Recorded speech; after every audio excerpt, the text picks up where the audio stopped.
Memahami kiamat bukan untuk nakut-nakutin. Menjelaskan kiamat agar kita punya cara pandang yang benar tentang dunia. Biar benar lihat dunia itu. Kenapa? Dunia ini bakal hancur. Dunia ini tempat merantau. Jangan keasyikan tinggal di dunia. Boleh Ustaz menikmati kehidupan duniawi? Boleh, karena memang disuruh oleh agama. Tapi jangan sampai lupa bahwa kita pasti bakal pulang gitu. Itu esensi mengajarkan tentang kiamat.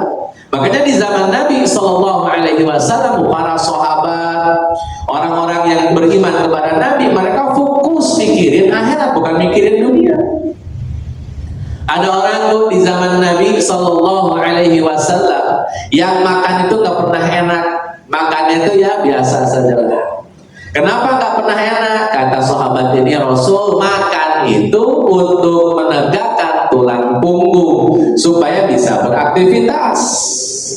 Kalau toh cukup dengan beberapa butir kurma ya selesai.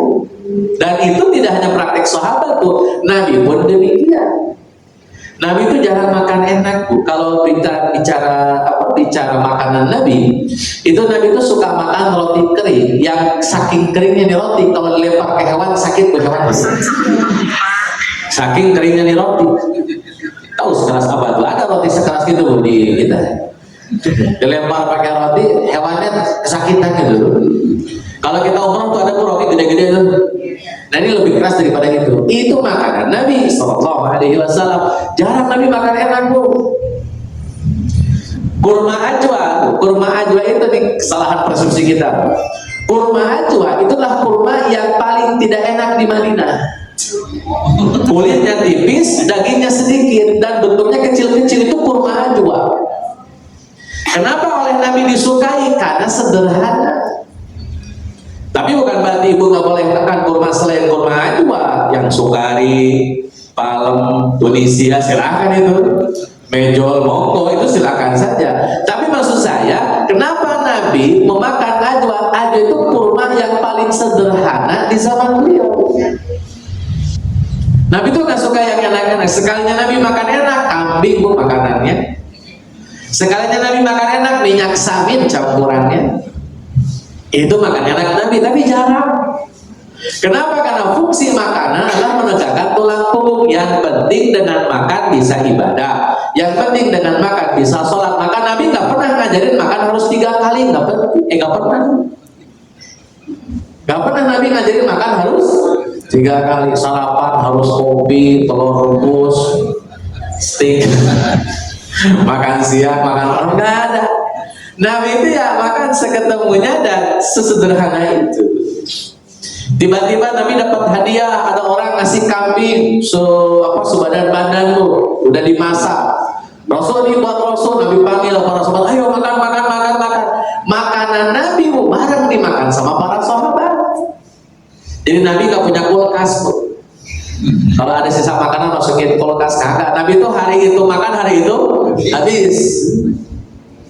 Jadi kenapa memahaminya begitu? Karena Nabi yakin ini semua bakal berakhir.